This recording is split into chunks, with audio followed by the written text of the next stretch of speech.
Guys, network yedu yabatwa. Network yedu yanga yabatwa guys. Network yedu yanga yabatwa. Ameno zvaitika. Dzokai. Network yedu yanga yabatwa. Network yedu yanga yabatwa guys, ameno zvaitika. Network yedu yanga yabatwa nanda kutofa nomwanguti. Ndakutofa nomwanguti.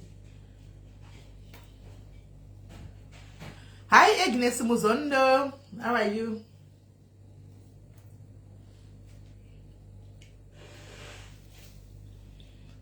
A network, tinenge tiripo. I don't know, na imi network ndakuzoichinja wifi iyo guys ini. Ende mazana ndo zviri kunditira muri kumbozvionawo. Kuti mazana ringoda ngodaro nenda kutoichinja ini guys. Haiwa kana. Saka mina imi vanhu vari ku UK best network ndeipiko. Best network china imi guys, chindipaiwo best network tione ndoibvisa akana.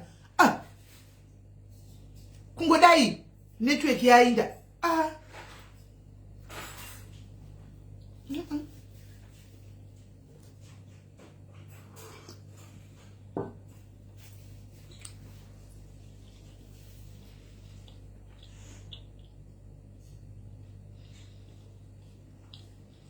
Hanzi ndochikuita Facebook. Oh, okay.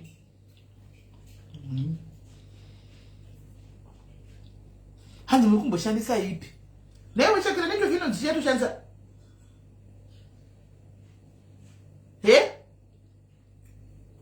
Shakira. Ichi network yedu. Network yedu ichi. Hanzi works. Oh. Hanzi works in. Hanzi wireless. Kokambe ona inozita tunozoweza unya kushinya tsabala ino. Ati zini. Aiwa, Virgin Media, Virgin Media, thank you, Virgin Media. Nandi wireo do foi kwai wire. Kwai wireless.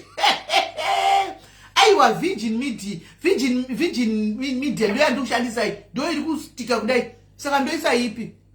Hi Grace Kona, how are you? Iyo ndo yandokushandisa saka ndoisa ipi guys? Kwai sai BT ndeipi? Kwai Sky. Iyo Virgin Media ndo yandokushandisa pano, Virgin Media ndo yandokushandisa pano. Sky bozve kuti. Sure here, aizoyonitirawo mashura. Ndo yatukuti kwele video ne Virgin iyo yacho. Kwanza ye Virgin yaenda paving a booster. Andu mazviona kama itu, thank you. Inonzi BT ndeipi kwei? BT ndeipi kwei mi guys? Saka paita tu pana BT ne Sky. Best is EE. BT inopedzwa chinzi kudiko. Virgin Media ndo yandinayo hiti biyula. Dio iyi. Andinayo Virgin Media. Pamwe inoda extension. Saka nendoita sei? Extension yaso. Nendoita seiko. Nendo wafonere. BT ndio EE. Mbo wa moms wakwa kufona. Hey moms. Sisumeli. Yes, muri sei. Right kanjani. Ndiba live penye tukuza mu kutambula nenya yengi. Network. Aiwa. You know what? What is telecommunication? Service providers are put on air ndakashandisa ese pano. Network here pano is not that good. Okay. Ndakazoudzwa nakati, you know what? Whether ukachinja wakaita say it's not depend on how far are you from that, because they use the atomoza zvimba zviya zvavanonovhura kana kuti Mabusta. Ipo paya ndo pese pavanotorera vese inga Virgin ingava chi vanotorera ipapo. Saka it depends. Kana uri padhuze nechiwo icho chori obviously network yenyu inenge right. Inokumama uye reception yenyu inotowe good. Saka ndo zvandakaadviswa inini. Unless kana kuti ndo service provider wenyu masima uye avari poor zvawo. But kana makachinja mukaona zvisingabetseri, because so far Virgin ndo the best when it comes to network. Iyeyo iri kundinetsa ndo yandinayo pano, ndo iri kutondinetsa. Kureva kuti muri kure nechini mpaka asi yanga isinganetsika nguva yese. Yakutanga ipapa. Nguva yese taikuita malezi zvakanaka wani paya. Yakangotanga manje ipapa. ndo yanenge ndanambofa ndakachinja ini izvo zvanangotanga nazvo izvozvo andongoti British gas, British iyoyo wacho media kumageku wifi handambochinja chinhu ini kuti ndofamba kuvafonera here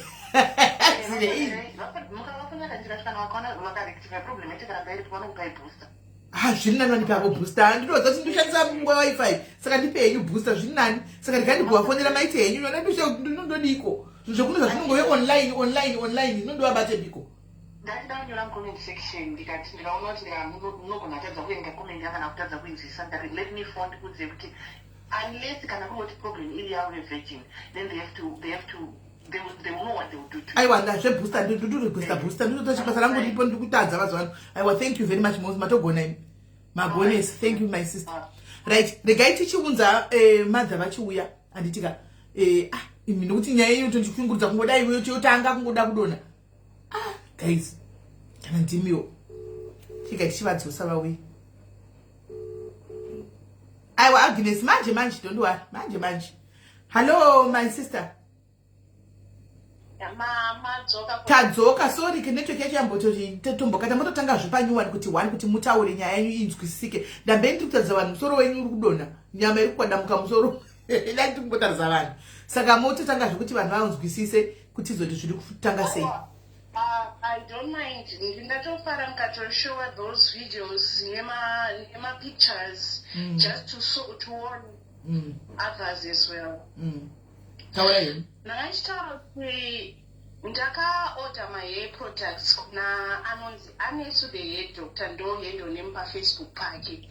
Kanga kasiri kekutanga ndakamboorder maproducts aya achangotanga page rake, but pandakaorder pekutanga panga pasina shampoo neconditioner, aingori mahair food.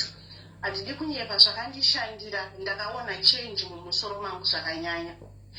So nekufamba kwenguva ndakangozvudza kuti handinoda kumbogera musoro wangu just to start over. Bvudzi rangu inatural hair ndobva ndagera musoro. Then ndakambocontacta ndikati Anesu ndikuda chinhu, ndikuda maproducts ende ndinotori nemunhu aritori mutown ari kuuya kuno kuCape Town. Ndobva atoti no problem, rega nditume bhaika wangu munhu wenyu, rega ndipe namba dzake. Ndobva ndamupa, vakasangana paMarket Square. Ndobva amupa maproducts akasvika the very night yaasvika ndakashampua musoro wangu. Mutegei guys, mutegei guys, mutegei hesipamera, mutegei so that harisi guwa azvinzwire. I tried nezuro nyaya iyi kuzama, ndakatomesa pakoo vese vari 3. I tried but iye hazvina kupera mushe, saka regai vataure, enderai mberi madzi. Mutegei.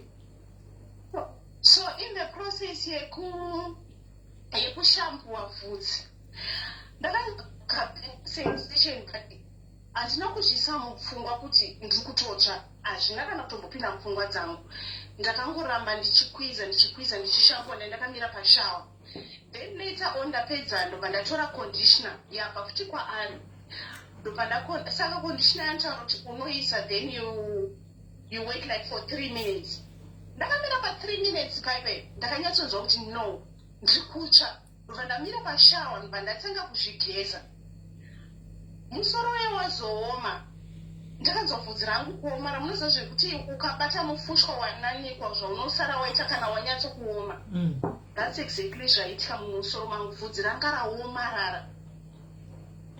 Ndobva ndatora yefu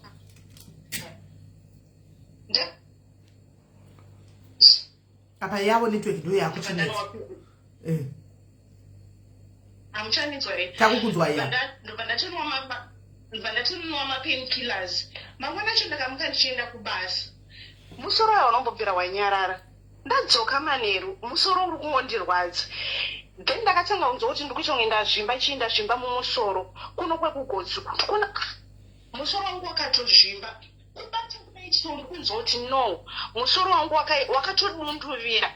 Then I had to call my daughter ndikati kumbi. Mama, something is happening. Akoko.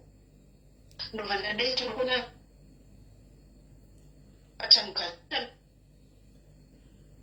muri kubreaka. I think director ku shampoo neku conditioner. Your reply was like, I saved like more than 1,000 people Nema products and complain about my products. But I told you 2 million pictures when you go and buy this like Vandaenda mangwana itoku chage product ya nditichi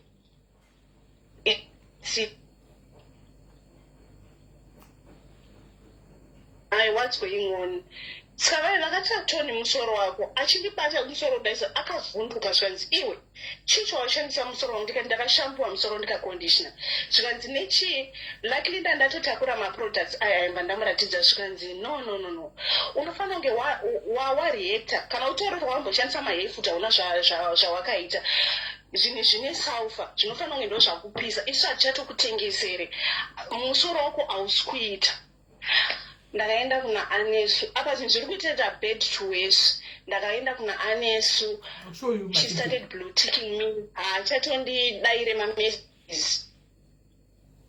Sisi, it was getting out of hand. Ndikungokwanura musoro ndikuvhunura kuita kunge nyoka chaiyo zvinhu hazvisi kuita apa akundiignore but munhu anachitaura naye zvakanaka so nehasha neshungu kuti handina kuenda to this late kuti ndirifande mari yangu.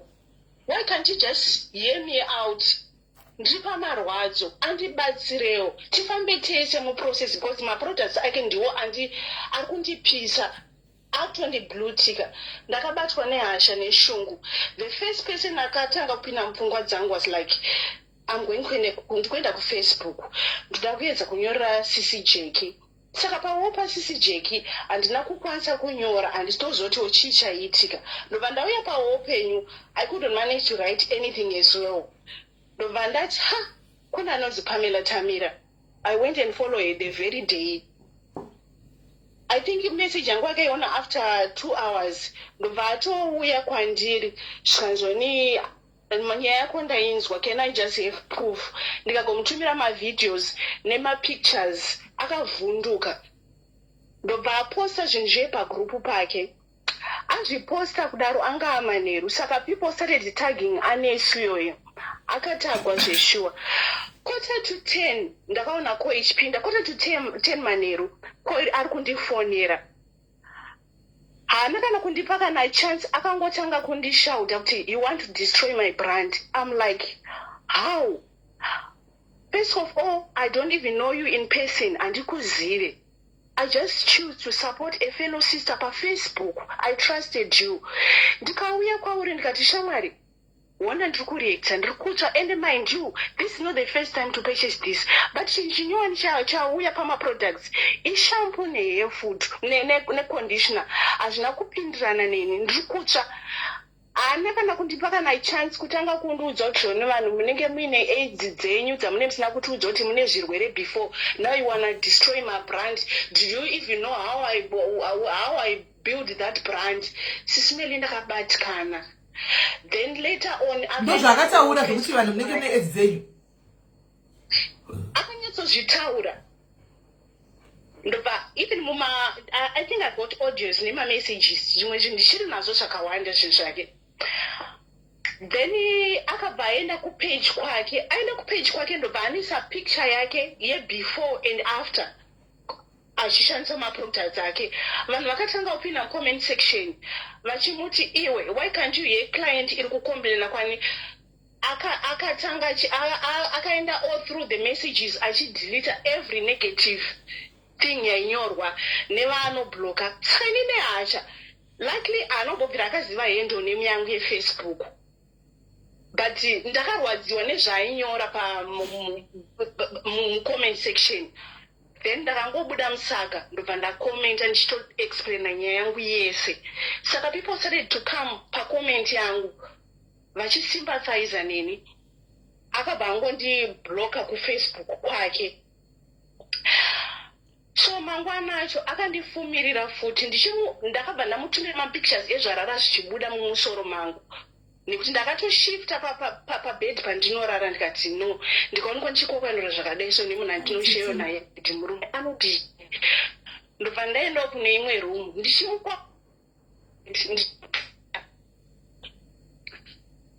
ndobva kotaura ndichekuti you destroy brand ndakagara pasi then I contacted vamwe gogo vangu ndikati gogo ndonyaya ndasangana nomba ndavatumira mapictures zvikanzi I think the best person anogona kusolva nyaya yako zviri peaceful ndisisimeli ndikati ndinotofollowa sisimeli zvekudaro but handisi kukwanisa kunonyora handisi tozoti shi ndobva vandiudza zvekuita kuti ndikwanise kukunyorerai kuinbox ndopandakakukontaktai ndakukontaktai makaverenga message then nezuro makuseni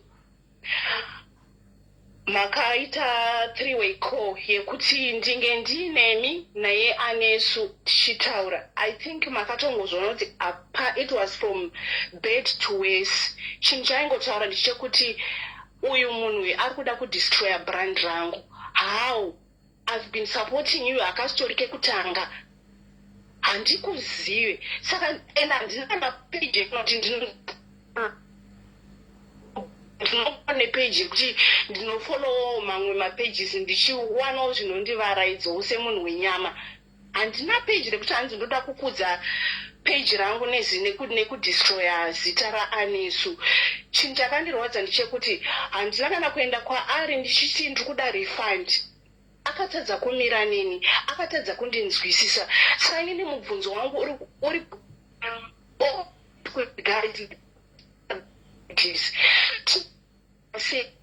so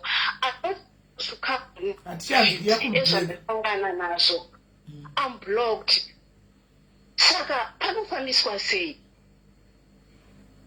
I'm so hate kana even ndiedha pafacebook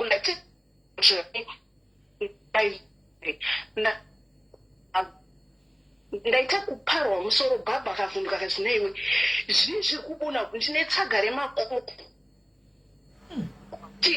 I can't even show another person zvinotyisa after this life ndokumbira mugoposta those pictures even my videos I don't mind at all hazvisi kuita saka now handisi kuziva kuti zvinhu izvi ndakakuva ndasangana nazvo ari kutondiataka handina kana kuenda kwaari kuti ndikuda refund but nemamiriro azvaita I think I deserve to be compensated nekutondirapisa kwacho because I think makamunzwa nezuro akapedzera azvidonhedza ega saka inini ndo nyaya yangu sisimeli right imimi kune vamwe vari kuti alright mirai alright ndanga ndabvunza sati ndaplaya mavideo because ndikatanga playa anoplay ke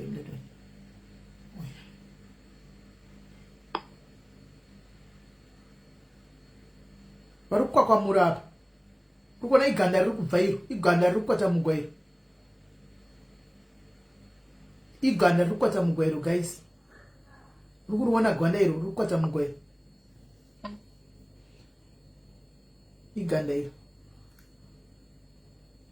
makanda vari kukwatanura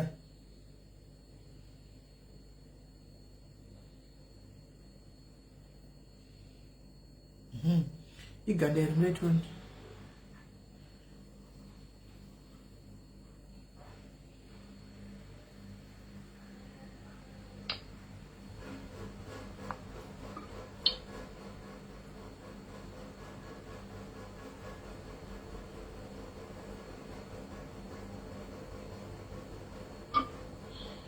now mashura network yangu iwo live ichiriko tiripo tiri kutadza vanhu mavideos enyu amaikwakwanyora musoro ndokacha kunako rambai henyu makadaro ari kuplaya batai muripo I think I connect forcha hello batai makadaro imi batai makadaro vanhu vari kuona mavideo enyu amaikwakwanyora musoro ayo hello hallo tiri kunzwa ikola right anenge adona but ndandichiti ndiri kumunzwa right what's this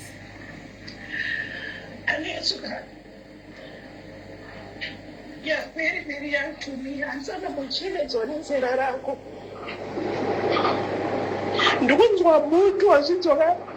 I never come to you to claim even your 1 cent. I never come to you. That day I took a picture in South. That Nigerian didn't get a little bit of Suraka to know you're reacting. Then I had to go pay. Do you know how much I pay what the methodologist? 1.5. They are not better. She can say, no. What, before I even take my results, this sulfur is not good for your skin. So you can even hear me out. Do you know how I'm feeling? How do you sleep at night? Sleeping in destroying your fellow sister. How do you sleep? Sometimes you want to destroy my brand. Yesterday I had the guts to call me almost 10 p.m. But you're ignoring my messages.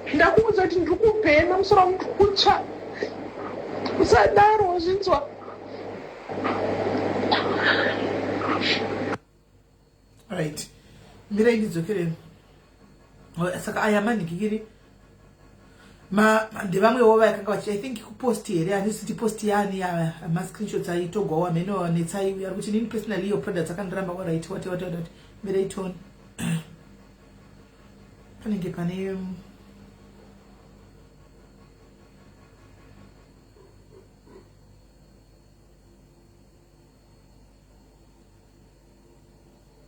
yavakatukana makoma chasa chakawandisa guys. Anesaka zingatomutile let's do it the legal way. So after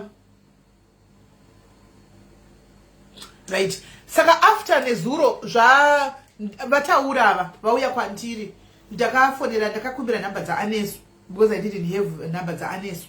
Then I called Anesu ndafonera Anesu ndakamusendera mamessage ndinoita sidaira kusenseni ndichitogeza kuenda kubasa katogeza ndinawo pako ndobva ndazombata azondatete kutofona pa WhatsApp ndobva adaira saka adaira udaro ndobva ndati Anesu ndofunga ndisisimeni ndofunga untongozo wakungoona pa social media tinambotaura pana mai vakadai handitika akabva tanga unsanangurirawo kuti nini ma products wayo ndo anotoshandisa pamwana wangu mucheche wandinaye ndo anotoshandisa hazvidai hazviti hapisi what ndikati no chitega ti ede mai ava tite 3 tinyatsonzwisisana ndokubva ndaedha mai ava ndauya mai ava vakatsanangurawo side ravo zvakare sekutsanangura kwavakuitira iwo Anesu ndikati Anesu chitsanangurawo but handizivi hangu guys tinenge tichingonediwa nepasocial media vakanyarara chiregai vavhure miromo yavo ndo paunyatsa kutoziva zvavari and ndakatanga ndichimudzora kuti aiwa mwanangu uri mwana mudiki haupinduri hautauri uchitanzi munhu ushu kune client yakauya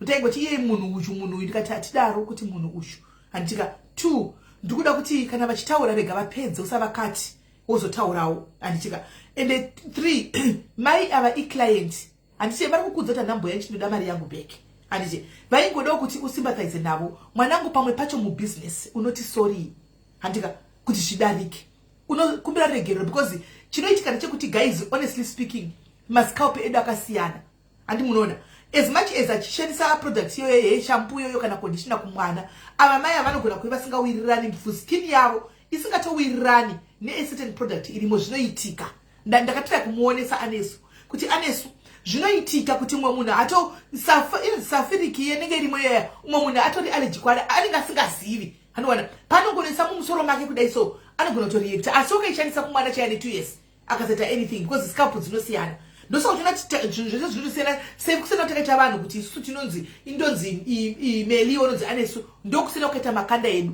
ndokusina kukaita DNA yedu ndakatira kuda kumutsanangura kuti anzwisise but taidla nemunhu kuti akamamuso akazinga kuti nini loya wangu akatondiadvise ngati ndekukoti kana vachida izvozvo tichichichi loya wangu ndakatotaura naloya wangu because like she was more concerned about a brand yeye vakangasa brand angati no you cannot be more concerned about brand mai ava tikokwanga musoro kudai so mapicture wamaona mavideo wamaona vari kutokoka kwa musoro mai ava chimbosiya zvebrand rako aino kuti kuti hakune brand kutsvaga mari but zvaizvozvi dei wambosympathize namai ava vasi kuda zvakawanda show yeempathy chete kungoti mama zvinhu zvakadaiso zvinowanzoitika hazvo kana zvisingawirirani neskin yenyu ndozvamasingafa kuti mudini ungoenda uzviva dei tisina kusvika patasvika dei vasina kusvika kuenda kwaPamela dei usina kuignore even mandikiri mamessages avo dei vasina kuenda kwaPamela kwacho handiona ingadi yangosovhwa zvakanaka just apologize and let's move on pakutira kumutsura kwadaita mapa yamanje akona zvisingamindiri tiri zvakanaka akabva atozodona pakola akati zvepakoli ndandingasoinchita zvepako ngavaite zvavanoda vakatoparadza brand rangu kudhara the brand that I worked for it for years kuti rimire munhu angangouyi from nowhere over adingirira over apwanya brand rangu saka now nyaya iri kuitika ndeyekuti guys vanotengesa maproducts let's be honest ngatibatsiranei tinotengesa maproducts vamwe vanotengesa maproducts emusoro vamwe vanotengesa maproducts ekumeso atika vamwe vanotengesa maproducts ezvakasiyana siyana anditi munoona chinogona kuitika ndechekuti unogona kuwana vanhu 100 chechewo vanoshandisa product yako vachivari happy my positive results ega poita 1 anotouya nayo negative result because munhu akasiyana nemwe munhu skin yake itoramba kuwirana haina kufanana nemamwe maskin aya anogona kutova achitorambirana neproduct inenge iri imomo handi vazviona saka ngatirege kuti nokuti ndatengesera vanhu 1000 vese hapana complain yauya pazouya 1 antika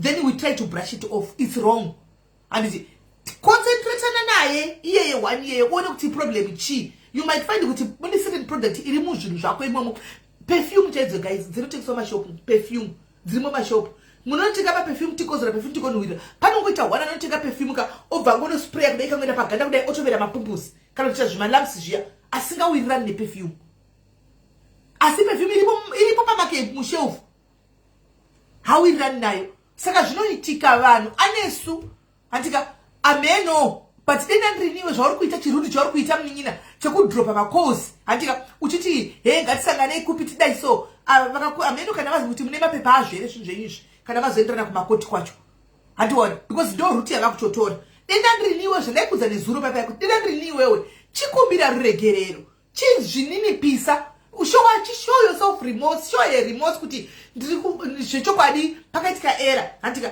then you work kana zvaigona even mari yakatenga maproducts ndrini ndovongodzosera mari yenyu makatenga maproducts yayagara imari kwanzi ndakacomplaina kupi kwendikabloka zvinonetsa hanimona imarini kikiri mari yacho yakabhadhara pamwe kudai $30-40 handika send here the money handiona and then you move on hanimona send here the money and you move on zviri right ivanozoti anotakataurana nyaya dzedu hakuna munhu angangoti exactly never exactly unogona kusangana zvitotengesa isu mafuta and everything handiona mafuta achitiwa nevanhu vakawanda panogona kuzobuda 1 anotoyewo kuti ini nditori kana new customer ndatorieta zviriko handimaona zviriko denda ndiriniwewe dzosera mai ava mari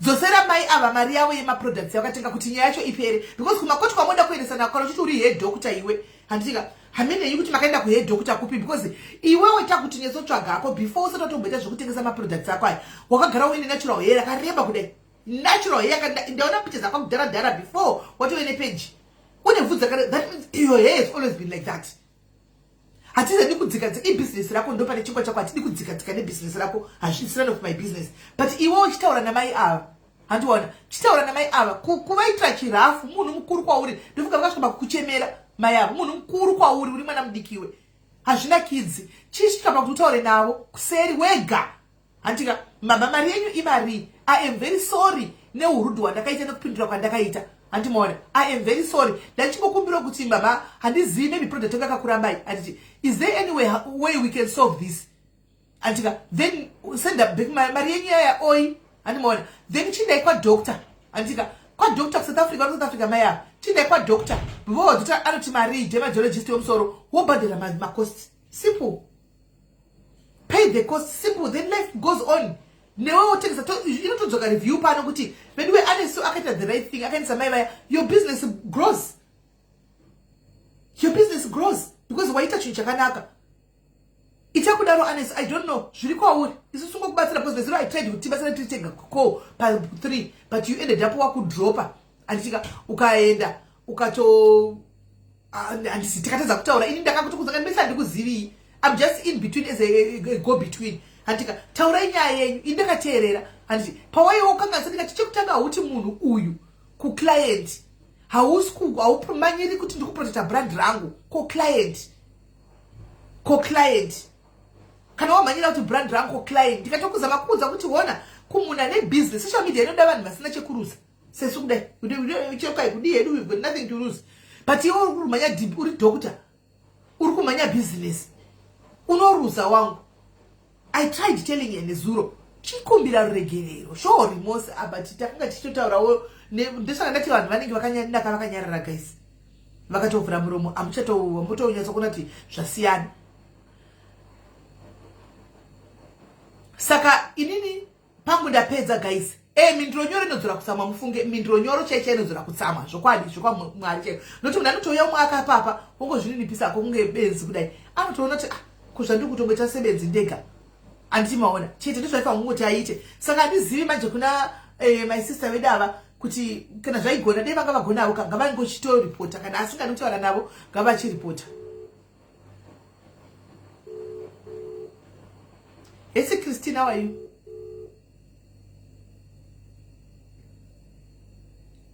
Hello, Siti. Ai mamaka, how are you? Bongi haungabvunzi vanhu kuti mafuta acho anozorerei nokuti wagara unopinda mushopu chinongotenga nevhiya wani. Wagara unopinda uchinotenga mafuta unoda. Izvo unoisa relaxa musoro mako unoruka mabraids. Unorukirei wagara unebvunza kuri kwapuwa naMwari. Don't aid beauty. Unogadzira tsiye, unogadzirirei iwonisedza kodza kwapuwa naMwari. Munopinda mabedroom muchiita zvokudya mablood bee. Munodlireiko mablood bee makanzana nanodliwa. Saka each to their own kakati paitika mistake ngaingogadziriswa chete. My sister, imakatenda kwadoctor here, kwadoctor makabhadhira mari. Consultation chete kwa dermatologist. Nakabhadhira 1.5. Consultation yes. Ndakatola bvudzi rangu nemakoko andakanga ndatakura. Neshampoo zvikufanira kuteswa. Which mari dzacho zviri kudedzerwa right now ndokunyeperai. Handina. Kwai mari? Kozi zvese zviri kukosta 4.5. 4.5 saka ndoyatedza kuti mungotaura nenyu muindise. Chakatika I was so peaceful. Munozoti kurespecta brand ndacha kudai so ndoya kuinbox kwako. Saka unoda respect yake inodarika ipapo yakaita sei. Then you critique me. Wakutondiblema kuti waenderei kuFacebook. How can I not go to Facebook iwe uchindiignore? Inini ndiri parumana nzombe. Zvakaomazvo. Saka imini hamukwanisi muna lawyer here guys, muna lawyer here my sister muchete take this matter further. Muna lawyer here. Because achatozoona manje kuti achazobvisa mari yakatozoona darika iyo yatiri kutaura panapa. Saka ndina lawyer wandanga ndaapproacha kuZimbabwe. She was like, don't even worry pakuti kana uchikuuya kuZimbabwe. You will pay for all those things. And you're not going to use a bus, you will fly. She will pay all those things. I think right now, take that route. My sister, chitorai route yoyo. Since asiri kuda kana maybe pamwe tikapedza live chauya kwamuri. But kana asiri kuya kwamuri my sister, antika chi vai matongotora route yoyo. We are 100% behind. Chitongotora route yoyo. Achizoona kuti 4.5 rands. Ne 1,500 tokoti 6,000 rands andika ne mari ichazobhadharwa pazoitwa dzakumakosika ndo pamunotsenza kuzoona manje kuti mutemo uri stubborn. The law is very stubborn. Ndakanga ndisingade kusvika papoint iyoyo but ndakanga kuseri ndiri so peaceful. Ati mukaenda kumamessages angu handionekana paine pamakaona ndakanyora kuve rough kunyange ndiri mumarwadzo ndaedza kuzvininipisa but ndindatadzirwa. Yes. Asi she's high saka handisiziva hangu paakadzika but on this one we are going to teach a lesson. Ndikukupromise kudai so sismedi I'm going to teach that lady a big lesson achaudza vamwe. Cause nezuro after madropa.co adropa.co then ndakasara ndichitaura nemi tichizokata tichionekedzana. Akandifonera after 5 minutes. Okay, after call right. Cause munhu lawyer wangu ari kuZimbabwe. Ndakasenda that picture yezvandai kuti sisi this is 12 midnight ndiri kukwakanura zvinhu izvi mumusoro. I sent that same picture to my lawyer. saka akaforwarda picture ye kunai Anesu ofuchina ndobvira ndatombotaura naye ndakatombodzidza kuti uyu munhu uyu handina chekuswera ndichitaura naye because haasi kutoda kana kurizina what handina kana kuya ndidzosere mari yandatenga zvinhu kungoda kuti undinzwisise tifambe tise murwendo rwezvawandipinza hausi kuda saka ichinga akavhunduka paakaona that message nepicture pavakatanga kutifonera ndakamboignore then pandazotreka ndidaire foni so it was brother yacho of which kabrother kacho ndinokaziva bhosi aimbobuda nako palive zvikanzvo ndoda kuzivisa kuti chii chiri kuitika ndiri dermatologist ndangoti I'm not gonna waste my time speaking with you guys. I'll see you in the court. Ndo pandakapedzera kutaura naye. Wow. Because they nangrini iye anesaditi. You guys imi makanga muri customer maitenga ma products kwari. Antika iye odisela. Maimbo uya makoso eswa musangana halfway. You just going to meet halfway. Animona. You just going to because imi mamri customer o. Antika mbese baka imi dibaka indo kuna Anesu. Andimona maingo sangana saka ndo mari yacho otenga ngikiri otenga obvisa mari hafu imobvisa hafu yenye mari then modi life goes on. Exactly. But zvese izvozvo haana kana I think makato andinombozoti Anesuka is that an example of saying hazvoni guyu inoti chimwe inoti guyu kusukira kunze mukati namasoshe. Kumbovhura muromo wake I was shocked nezvinobuda mukanwa. Yeah, ndakatoshamisika. Nezvinobuda mukanwa make. Ndakatoshamisika. Ngatisangoyemure vanhu kana vaisa ma-makeup kunze ukoko. Kunzi munhu hunhu. Saka amen. Inini I was so peaceful naye ndikampa time saka ameno chinosvitsana kupi. Shakaoma. All right. Saka mozotipa any feedback of what's going to happen. But I hope and trust you. Honestly, so I know you are watching. Hausu komenda ko but urikuocha whatever na wakawanda. Do the right thing, my sister. Go talk to ye. Antika sangana ipakati. Get the receipts of the cost. And mosangana pakati mupe halfway. Antika modaro. Ayi watapeti but at least zviri nani than zvokuti vaisana kumakoti chokwadi chakanaka. Since she has already started kuita dermatologist kuti arapiwe zvitori nani. Anmona. So guys, next time when it comes to hair my hair products aya guys, just use chebe. Use ichebe guys, use ichebe. Iri kudzira kundogara chikokudza ichebe. Ichebe yoi. Use chebe rinogwinya kuti deni sina kutori makariona iri natural. Deni sina kutori relaxa. Ranga ri natural ri thiki rakakura kudai but natural inoita kumaintain kana uri kuno kuningikiri uri kunzoko. Anmona. Ndosa zvita ndizosvika pakuti ndisvike pakuti ndi relax because zvonita easy kana ndaka relax handimazviona. Just use chebe products but I just hope and trust kuti anokwanisa kuti azotaurana navo mai ava zvinhu zviendeke anditika right. So zvandakuita panapa guys ndakuti drop tochidzoka neimwe nyaya yechipiri handingabatanizi nyaya idzi guys. Chebe ndeipi yendaibhoya naye pana chitengesa chikutadza iya chebe yefood chebe pane chebe mirai guys handichina hangu chebe yakapera kunzai vanoshandisa chebe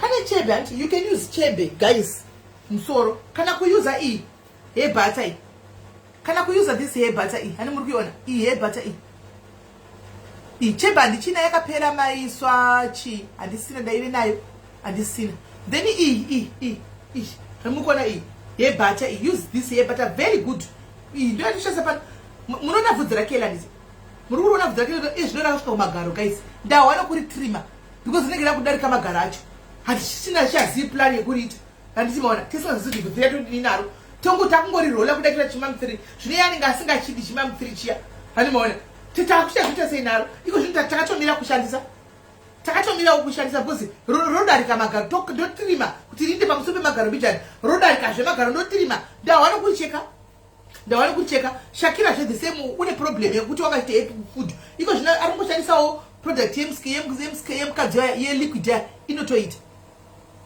yeliquid yaya inotoita yeliquid hanzi zvebvudzi mabvudzi kana Shakira haana vhudzi asi bvudzi rake zvino radove muramera hairline wagara asina hairline yakadomera izvo so wanga asingadoriki mabhanzi kozi raidona vanditika iko zvino wakudorukavo mabhanzi chembe chiororo ndochokwadi nehebhata hebhata iyi vari muuk ndinayo ishi vari muuk iyi ndinazvo ndinofanira kuda ne6 izvo ndodasara ne6 izvo zvandotengesa izvo ndodasara ne6 kwai muda hana kuisa chiwigi musoreri anenge akagluwa wigi akaisa glue yewigi akaisa glue yewigi ndichaposta mapictures ake ndichaposta mapictures acho muone handitika so guys ingoitaisa izvozvo but hatisi kuti vanoenda kunomusapota indai munomusapota asi iye ngaakumbire ndichaposta mama ake I'll post the pictures ngaaitewo kuti iye pache zvakewo agadzirisewo handimaona nokuti she's also earning a living ipapo handitika she's only earning a living ipapo vanhu vakawanda anotengesa vanhu vakawandawo vanotouyawo nemapositive results handimaona asiwo the way yahendla nayo pane iyoyi one negative result yauya ndio inozosvika kuti vanhu vadai handiti does not mean kuti her products are bad guys get me right it doesn't mean kuti her products are bad no inogona kuva yakarambanawo namai ava but the way she handles now this problem after mai vadikirira vasvika munouya kuwhatsapp mai tafadzwa mai ava vamuapproacha the way she handled ndozvo zvakanganisa antimaona so learn to improve your communication utengesa products improve your communication styles andichika your communication techniques please improve them antika so guys pana ruda ku Edward panyaya anisisa ndadona right uyoda ku ndadona because ndakutoya neimwe nyaya ndodona atina imwe nyaya ndodona dai atina imwe nyaya because andingadzibata ndizinyaya antika tungodzisenza kuti munhu panotsvaga nyaya yake anotsvaga nyaya yakati nyaya yangu ndiye yachakati anditi mirai ndiite ku Edward Jane ari kupinda apa but Jane yaiwa iwe Jane ndiori kupinda izvo zvine nyaya yako ndiori kupinda ndingaku Edi you are now coming now saka Jane ndoda kuti usende request apa ndakudona guys ndakudona chirega ndichange nabhuti avo Jane iwe uri pano iwe uri pano yes tichatingoda maisikachi kuti aimprove customer care yake chete otherwise maproducts akanogona tove anotoshanda animona ashandira vanhu vakawanda vane mapositive results but ngaimprove communication skill yake ndoda kuimprove so guys musaenda ndakudropa tiri pano takupinda munyaya yechipiri antika takupinda munyaya yechi2 yababa vakapiswa antika kuna baba vakapiswa zvokupiswa zviya anditika zvokutsva zvokupiswa zviya saka ndo patinyaya tauda tidini tipinde kwairi muone handitika ava handitika muri kuvaona handiti ava ndo nyaya yotopindawo pano paplatform panouya munhu wese varume vakadzi guys vanotsvagawo rubatsiro zvese help handimona takupinda panyaya yababa ava vapiswa kudaro vakabva vaitigwa utsinye futi handitika saka